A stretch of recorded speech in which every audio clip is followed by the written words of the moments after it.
সুপ্রিয় দর্শক, স্বাগত জানাচ্ছি। পৃথিবীর উন্নত অনুন্নত রাষ্ট্রের প্রধান অর্থনৈতিক চালিকা শক্তি প্রবাসীদের উপার্জিত আয়, রেমিটেন্স। বিশ্বে দক্ষ জনশক্তির শ্রমের মূল্য অনেক বেশি এবং জনসংখ্যার ৩.৪% অভিবাসী। তেমনি বাংলাদেশিরাও নিজে একটু ভালো থাকা আর দেশকে ভালো রাখার জন্য জীবনের ঝুঁকি নিয়ে সব কিছু ফেলে বিদেশ বিভুঁইয়ে কাজ করছেন। তাদের শ্রম আর ঘামের বিনিময়ে দেশ এগিয়ে চলছে, অথচ এই মানুষগুলো প্রাপ্য সম্মানটুকু পাওয়া থেকে বিরত থাকেন। উল্টো নানান ভোগান্তির শিকার হওয়ার অভিযোগ তো রয়েছেই।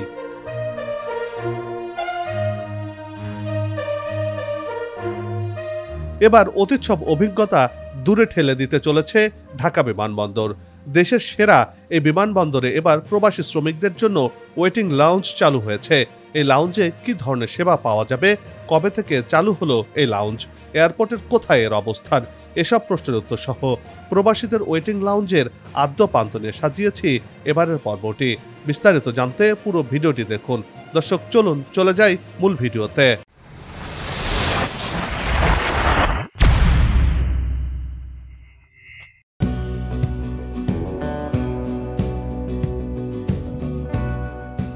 (1976) সাল থেকে বিদেশে বাংলাদেশের কর্মী পাঠানো শুরু হয়েছিল। গত ৪৮ বছরে ১,৬৩,০০,০০০ বেশি কর্মী পাঠানো হয়েছে বিভিন্ন দেশে। এর মধ্যে শীর্ষে থাকা দেশটির নাম সৌদি আরব। মোট কর্মসংস্থানের ৩৫% হয়েছে এই দেশটিতে। কয়েক বছর ধরে এটি আরও বেড়েছে। প্রবাসী জনসংখ্যা বেশি এমন দেশের তালিকায় বাংলাদেশ ৬ নম্বরে রয়েছে, আর প্রবাসী আয়ের দিক থেকে ৭ম স্থানে বাংলাদেশের নাম।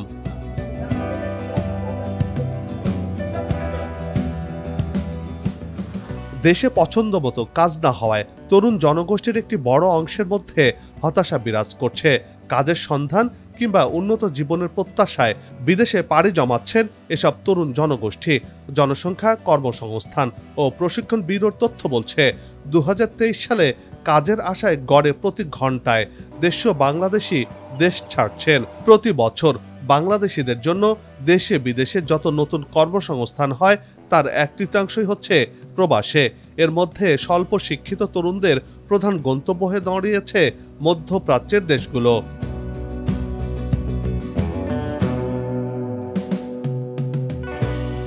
সরকারি পরিসংখ্যান বলছে প্রতি বছর শ্রমবাজারে ২০ থেকে ২২ লাখ তরুণ তরুণী নতুন করে যুক্ত হচ্ছেন। দেশের অভ্যন্তরে কর্মসংস্থান হয় ১২ থেকে ১৩ লাখের, আর প্রতি বছর ৮ থেকে ৯ লাখ মানুষ প্রবাসে যান। প্রবাসে বেশিরভাগ মানুষ শ্রমিক, অর্থাৎ শতকরা ৯৫% শ্রমজীবী, বাকি ৫% ডাক্তার, ইঞ্জিনিয়ার ও ব্যবসায়ী। বর্তমানে বিশ্বের ১৭৬টি দেশে ১,৬৩,০০,০০০ বেশি কর্মী কাজ করছেন।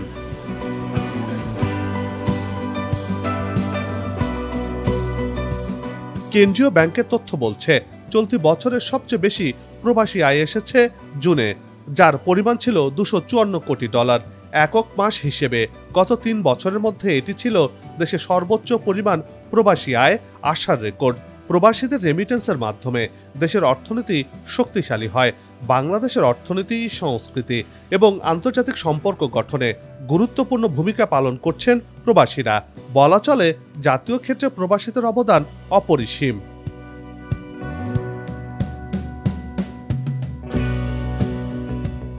এসব প্রবাসীদের বেশিরভাগই ঢাকার হযরত শাহজালাল আন্তর্জাতিক বিমানবন্দর দিয়ে বিদেশ বিভুঁইয়ের পথ ধরে থাকেন। দেশের প্রধান এই উড়োজাহাজ বন্দরে বর্তমানে ২টি টার্মিনাল রয়েছে। এই টার্মিনালের ধারণ ক্ষমতা বছরে প্রায় ৭০ থেকে ৮০ লাখের মতো। বর্তমানে বছরে ১ কোটির মতো যাত্রী চলাচল করছে এই বিমানবন্দর ব্যবহার করে।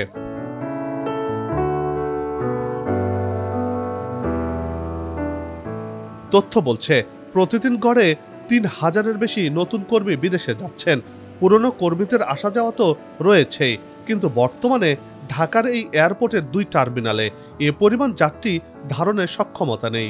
ফলে খানিকটা হলেও দুর্ভোগ পোহাতে হচ্ছে আকাশপথের যাত্রীদের।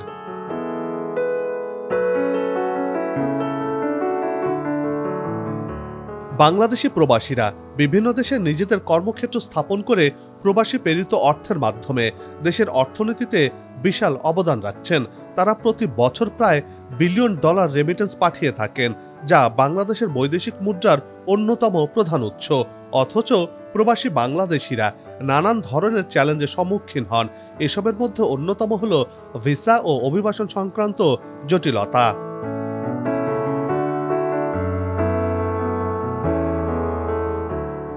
বাংলাদেশ সরকার প্রবাসী বাংলাদেশিদের সুরক্ষা ও স্বার্থ রক্ষায় বিভিন্ন পদক্ষেপ নিয়েছে। সরকারের পক্ষ থেকে কনসুলার সেবা, আইনি সহায়তা এবং প্রবাসী কল্যাণ ব্যাংকের মাধ্যমে আর্থিক সহায়তা দিয়ে থাকেন। প্রবাসী রেমিটেন্স বাড়ানোর জন্য বিভিন্ন প্রণোদনা ও সুবিধার ব্যবস্থাও করেছে সরকার।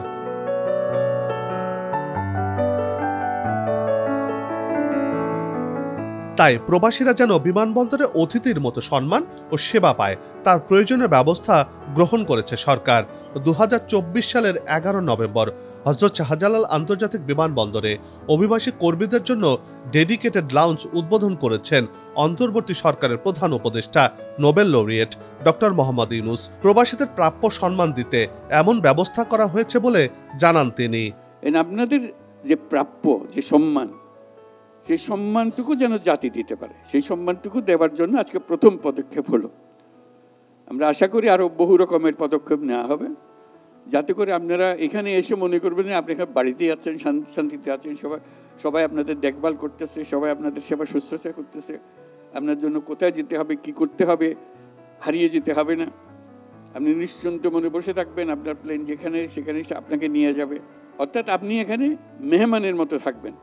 এটা ক্রমে ক্রমে আরও বহুভাবে প্রকাশ করা যাবে। ছাপার দরকার নেই, পাসপোর্ট এখান থেকে যাবে, আপনার ইয়েতে টেলিফোনে চলে আসবে পাসপোর্ট।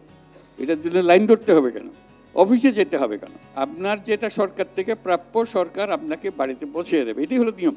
হযরত শাহজালাল আন্তর্জাতিক বিমানবন্দরে এটি প্রথম প্রবাসী লাউঞ্জ। এখানে বাংলাদেশি অভিবাসী কর্মীদের বিশ্রামের জন্য জায়গা এবং সুলভ মূল্যে খাবার পাওয়া যাবে। সুলভ মূল্যে খাবার পরিবেশনের জন্য এতে ভর্তুকি দেবে সরকার। বাংলাদেশ বেসামরিক বিমান চলাচল কর্তৃপক্ষ সম্মানিত প্রবাসী ও তাদের পরিবারের সুবিধার জন্য বিমানবন্দরের মাল্টিলেভেল কার পার্কিং এলাকার দ্বিতীয় তলায় একটি প্রশস্ত ও আরামদায়ক ওয়েটিং লাউঞ্জের ব্যবস্থা করেছে।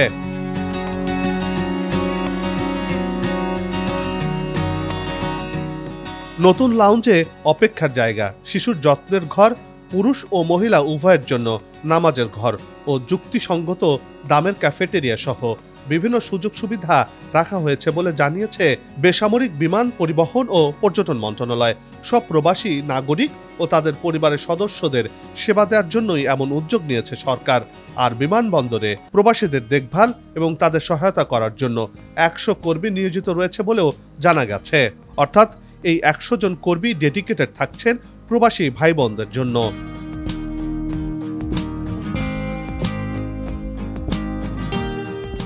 সবাই মিলে গাছ লাগাই, দেশের পরিবেশকে বাঁচাই, আসুক নতুন দিন লাগু খাওয়া উন্নয়নের পালে, এমন প্রত্যাশা রেখে এই পর্ব থেকে বিদায় নিচ্ছি। তবে যাবার আগে সেই একই অনুরোধ, যেখানে সেখানে ময়লা আবর্জনা ফেলবেন না, পরিবেশের ক্ষতি করবেন না, অযথা হর্ন বাজাবেন না। আপনার দেশের সৌন্দর্য রক্ষায় পোস্টার লাগানো থেকে বিরত থাকুন। যদি চ্যানেলটিতে নতুন হয়ে থাকেন, ভিডিওটি ভালো লাগে, তাহলে চ্যানেলটি সাবস্ক্রাইব করে ভালোবাসায় আবদ্ধ করবেন। ভালো লাগা না লাগার বিষয়টি কমেন্টে লিখে জানাবেন। কি ধরনের ভিডিও দেখতে চান তাও জানানোর অনুরোধ রইল। আগামীতে আবারও দেখা হবে নতুন কোনো জায়গা, তথ্য, ইতিহাস আর উন্নয়ন চিত্র নিয়ে। নিজে ভালো থাকুন, দেশকে ভালো রাখুন, আমাদের সাথেই থাকুন, দেখতে থাকুন দেশের এগিয়ে যাওয়ার চিত্র। ধন্যবাদ।